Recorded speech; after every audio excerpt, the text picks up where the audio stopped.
a quelqu'un qui a dit que je peux pas jouer aux poupées, et après j'ai pleuré. Bienvenue sur Papatriarcat. Je suis ravi de vous recevoir sur ce format appelé Réponse, tout simplement parce qu'en fait je vais répondre à un message audio qu'on m'a laissé via l'outil SpeakPipe. Je vous laisse le lien en descriptif de cet épisode. N'hésitez pas, vous avez 5 minutes pour donner votre avis. Alors quelque chose de positif, constructif, ou tout simplement pour dire que vous n'êtes pas d'accord sur un épisode, c'est tout à fait ok.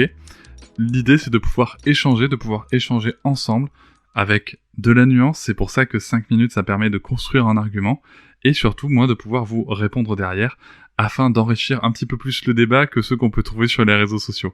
Je remercie d'avance toutes les personnes qui ont participé à enrichir la réflexion sur nos sujets, et nous allons pouvoir tout de suite commencer cet épisode. Oui, bonjour Cédric. J'ai trouvé pourquoi le dernier audio, il y avait un arrêt, c'est parce que j'ai mon portable qui se met en veille, et en fait, tout le temps où il se met en veille, ça coupe le son. Moi, je voulais revenir sur le sujet du harcèlement scolaire, plus pour témoigner qu'autre chose. J'ai toujours, on m'a toujours assimilé, étiqueté première de classe, parce que j'ai de la chance, j'ai une capacité à retenir les choses, et puis je pense qu'avec mon hypersensibilité et mon hyperempathie, j'ai la chance d'avoir la capacité de savoir ce qu'il faut retenir, en fait, de par l'émotion que va mettre le professeur sur un savoir ou quoi. Je sais que c'est ça qu'il faut retenir parce que c'est ce qui est important pour lui. Et du coup, qui dit première de classe dit, je pense que malheureusement pendant longtemps c'est toujours considéré, associé souvent à du harcèlement scolaire, vu que c'est toujours on te traite de lèche-botte, des choses comme ça, parce que t'as envie de participer, parce que tu connais la réponse, hein. Moi ça m'a toujours j'ai toujours jamais compris, quoi. Pour moi, ce que je voyais en plus, c'est j'arrive à voir, j'ai toujours vu dans les personnes leur capacité, en fait. Je sais qu'ils ont toujours été meilleurs que moi dans certains domaines et tout, mais eux ne le voyaient pas. Et je comprenais pas du coup pourquoi on me traitait de lèche-botte ou d'intello, quoi, hein. J'ai jamais fait test de QI, et je pense pas que j'ai un QI surdéveloppé, loin de là. J'avais des lacunes, j'ai une forme de dyslexie de syntaxe, donc certes l'orthographe, la grammaire, le vocabulaire, la grammaire je gère, mais vocabulaire, je confonds des mots, ou je vais mal rédiger des phrases, mais donc, du coup c'est pas ce qu'on voit au premier coup d'œil. Donc mine de rien, derrière cette étiquette de première de classe, non, il y a une personne tout à fait normale qui essaie, quoi, qui veut progresser et tout ça, et d'avoir toujours des personnes qui sont là pour te dire non mais toi tout est facile et tout, non, rien n'est facile chez personne ou quoi, et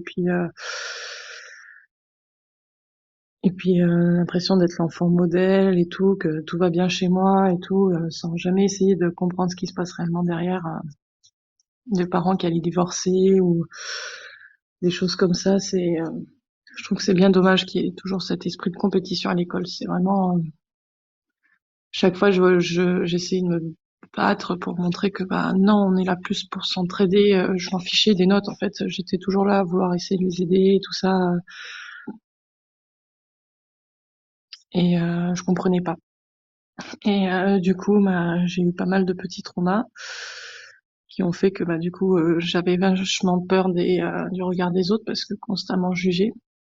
Notamment en sixième, j'ai eu le droit à 3 jours sans que plus personne ne me parle, parce que une de mes camarades de classe qui était un peu ma seule amie, pas seule amie, mais parce que c'était en fin d'année scolaire, mais quand t'arrives en sixième, on te met toujours avec un enfant avec qui tu t'entends super bien dans les classes et tout, et la fille en question, en fait c'était pas vraiment mon amie au départ, parce que mes 2 amies, elles ont déménagé, pas de cul, elles ont juste déménagé en juin, où j'étais en CM2, les 2 en même temps, une sur Nice et une en Irlande. Super.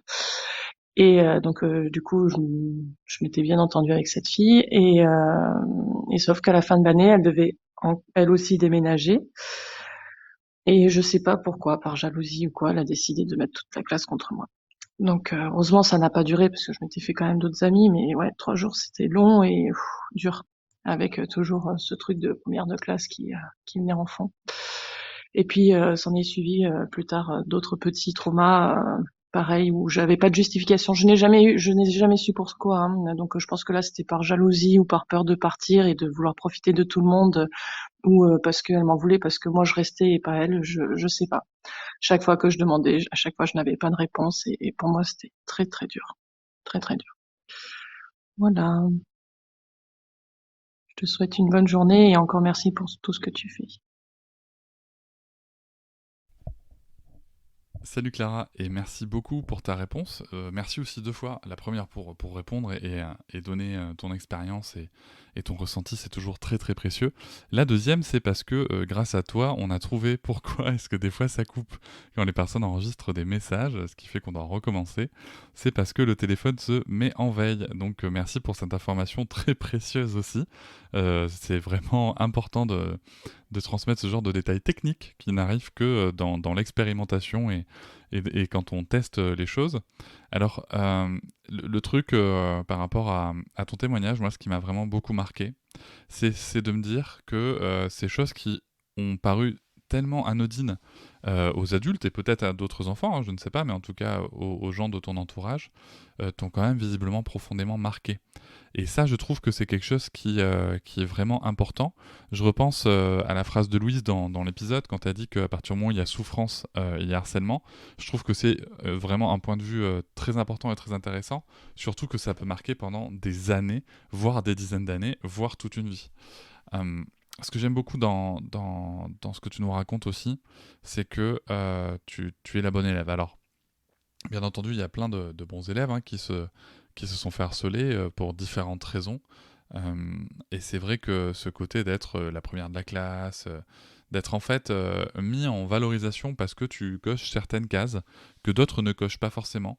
Peut-être que ces autres personnes, en effet, avaient très certainement bien sûr des talents ailleurs, mais que ces talents n'étaient pas reconnus, du moins pas reconnus au sein de l'école, et que du coup, il peut se créer différents sentiments, différentes choses pas forcément agréables à ressentir, et va savoir comment ça ressort. On va pas partir sur le fait de dire comment se comportent tous les harceleurs et harceleuses, parce que ça serait quand même un peu beaucoup même gaufré de ma part. Mais juste, voilà, je trouve que c'est vrai qu'il y a ce côté un petit peu où la question c'est comment ça va à l'école, tu vois. Parce que souvent quand on dit comment ça va à l'école, alors culturellement parlant, historiquement parlant, on mettra le mot qu'on veut à côté, c'est vrai qu'on a souvent tendance à dire comment ça se passe les notes. D'ailleurs, nous, entre parents, quand on parle, en tout cas moi quand j'écoute des parents d'enfants scolarisés parler entre eux, comment ça va à l'école, à partir de la primaire, c'est surtout les résultats en fait. On parle pas de l'aspect social, alors que c'est quand même extrêmement important, et que c'est d'ailleurs pour ça apparemment que l'école est extrêmement importante, et ça j'en suis convaincu, qu'il y a un aspect social et un aspect relationnel qui est essentiel à l'école. Euh, mais c'est vrai que c'est pas forcément ce qu'on interroge. Et ça me fait penser à une petite, en termes de pression, si tu veux aussi, quand tu as des facilités ou quand tu es premier ou première de la classe. Ça me rappelle une discussion qu'on avait il y a quelques temps en famille où je parlais, moi, je racontais, alors je sais que c'est plus exactement comme ça maintenant, ne vous inquiétez pas, mais je racontais que moi je trouve ça terrible, la remise des copies quand par ordre croissant ou décroissant, là, comme ça, devant tout le monde, avec les commentaires qui vont bien et tout. On est quand même nombreux et nombreuses à avoir connu ça. Et je disais, tu te rends compte, c'est terrible pour les derniers, enfin voilà, tu te sens comme une merde ou quoi. Et une personne qui était là me disait, mais en fait, c'est vrai que tu sais que c'est aussi terrible pour les premiers, en fait. Parce que le truc, c'est que quand t'es pas dans les premiers ou dans les 3 premiers, tu te prends une remarque aussi. Bah alors, qu'est-ce qui s'est passé? Bah qu'est-ce qui vous arrive, monsieur machin, madame machin? On n'est pas habitué à ça, bah alors faut vous ressaisir. En fait, il y a aussi une pression comme ça d'être dans le top, c'est vrai que je l'avais jamais réfléchi comme ça moi, et pourtant j'avais de bons résultats scolaires, hein. Mais c'est vrai que je l'avais jamais réfléchi comme ça, et je trouvais ça intéressant. Et du coup aussi, ça vient aussi poser un statut, tu vois, sur ces élèves, ce genre d'attitude de l'école, en leur disant, voilà, enfin ça vient coller la jolie étiquette qui peut potentiellement être une jolie cible dessinée autour, dans le dos, sur la tête, enfin sur toutes les parties qu'on peut frapper sur un corps, je pense.